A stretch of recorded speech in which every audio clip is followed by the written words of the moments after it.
welcome to our Snapchat takeover. Are you all ready to Le Mans, Tutti Frutti? Our first ride on today, mes amis, is Alison. She is in her final year in UCC studying law and French and got 600 points in the Leaving Cert and a scholarship into UCC. She is going to do all things geography. So are you ready, geography heads? Take it away, Alison! Okay, so the most important thing to be doing for this time of the year is to get organised.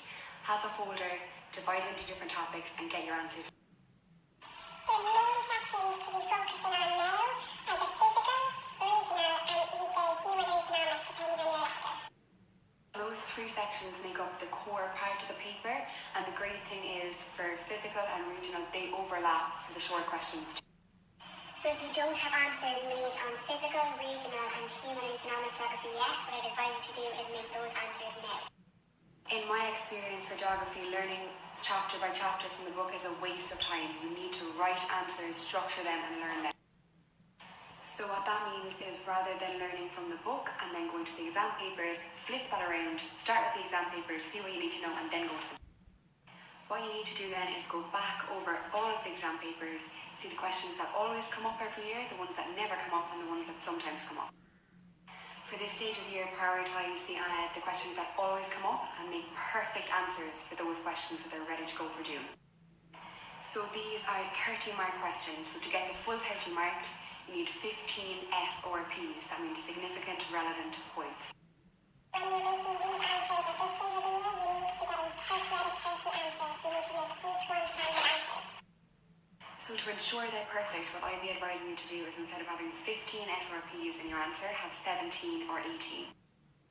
Every examiner is different, so everybody isn't going to think that the 15 you write down qualify as 15. So at least if you have 17 or 18, you're guaranteed to get the 15. The last thing I want to say is these answers can't be bullet points. No bullet points. They have to be in full essay paragraph form. If they're in bullet points, you're docked marks for coherence, so you cannot get a H1. You'll be docked overall for not being coherent, so no bullet points. That's all from me, guys. I'll be back later to do business, so bye! Well, lads, isn't she wonderful, our lovely Ali? Next up, we have got Nikita. Nikita's coming into us all the way from Newcastle. Nikita also got 600 points and is in Newcastle studying finance, business and accounting. So Nikita, calling Nikita, can you hear me in Newcastle? Can you? Hi guys, my first tip would be to be organised. Personally, I found timetables really hard to stick to, so instead I made a rough plan of what I wanted to get done by the end of the week so I could be more flexible that way. Secondly, test your knowledge. There's no point reading your notes over and over again. Suggest is to use study clicks. It's really useful as you can look up exam papers by topics, so after you finish a section. Third tip is memory improving tricks. Watch videos, make up rhymes or stories, whatever that helps you learn. If you look up a memory method of Loki on YouTube, it's really good for memory improving. Ask questions. There's a good bit of time left to the exam, so now is the time to get help with areas you struggle with. Don't ignore something you don't understand. Clarify your doubts immediately. Even minor details can make a really big difference in a grade. Develop good study habits now. If you haven't already, find the best way you learn material so it just becomes a second nature to you. Stay motivated. Stick up motivational posters around your room or change your phone wallpaper to a motivational quote or something. But not the least, don't panic. The Leaving Cert is achievable. So try to stay as calm as possible, eat healthy and sleep well. I'll catch you guys later. Bye! Lads, wasn't Nikita amazing? I'm getting so many lovely messages from you all, so thankful for the Snapchat takeover. I'm so excited! Lads, will you do me a huge favour there, look, and put our name there on your Snapchat story to get everybody following us because this will all be gone in 24 hours. Tick-tock, tick-tock, tick-tock. Our next Snapchat takeover is by Rory and he's going to do biology. He's studying medicine in UCC with millions of points. You know yourself. Lads, entre nous, between ourselves. Because he's studying medicine, I tend to call him Dr. Dreamy.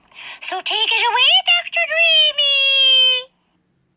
So the first thing I might say is get yourselves organised tonight so that you can study for your day off tomorrow, but also make sure you're organised to start your revision and study for midterm. So one of the first things you have to know about biology is that it's a study subject. So you're going to want to make the past exam papers and the past marking schemes your dear friend. So I might need this filter to look like Dr. Dreamy, and I heavily recommend the website betterexaminations.ie so that you can go back over the past exam papers and marking schemes. Another resource I used were the EDCO exam papers, because they actually have a contents list of what questions came up, when they came up, and how often the topic does come up, so you do know how to answer a question. And in just following on from what Nikita was saying about your memory, make sure you use any method you want that helps you learn it so that you're familiar with past exam papers and you know what exactly the examiner was. And the way in which I would learn was I would actually do an exam question shortly after studying a topic. So one, I was learning from it, but also I knew exactly what I needed to do in order to get marks. Something you mustn't do for biology is skip plants, because I know that they are very difficult to study, but they do mix them together with human biology in the long questions, and if you don't know it, you'll be left red-faced. So you probably know that section A is the first section, and that's generally the easiest. You need to do 5, but what I always did was I did all 6, so I was maximising my marks, just in case one of my questions wasn't great. Now for section B, B for bunny, make sure you know well what you did on the day so you can pick up the marks, but also be careful of when they mix together multiple experiments into one long question. And the last section is section C, which is worth 60% of the exam. So it's your knowledge of the past exam papers and the marking schemes that are really going to tell if you're going to get a high grade. And what I'd say to you on that is do your 4 questions from the 6 very well, look over your paper, but if you've time and if you can do it well, maybe consider a 5th long question.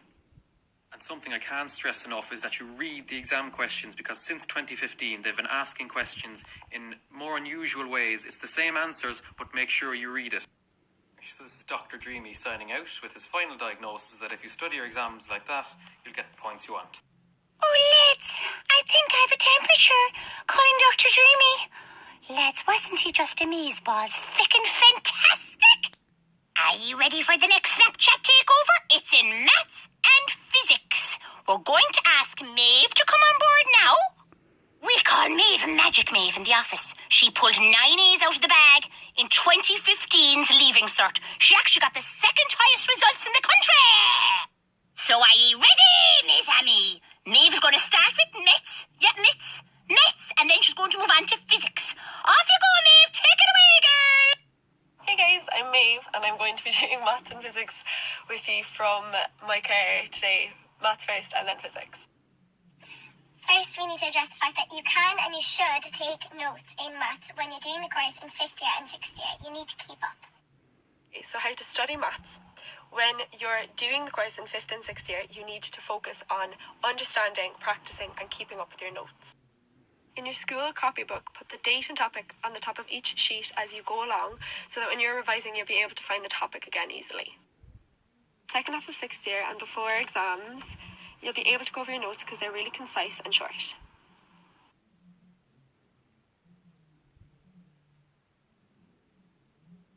What I hope you're getting from this is how important notes are, so I'm going to show you an example of my notes that I kept, so you can model yours off that. So for each chapter, I do a checklist in my own words, so that when I'm revising, I go through each one and remember what I need to know. So when I'm writing my notes, I summarise in my own words. I do shortcuts to how to do questions quickly, so I don't need to do every problem individually. Example, differentiation. First principles, how to do them. Remember what a piecewise function is. Remember what an asymptote is. Questions if I do need to go over them specifically.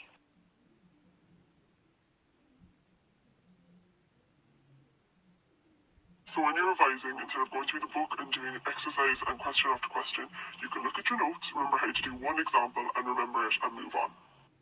By adopting this approach to maths, notes taking and shortcuts in maths, you won't be frowning when you think about maths anymore. See you later. Lads, we're making fierce progress. Thanks a million, Magic Maeve.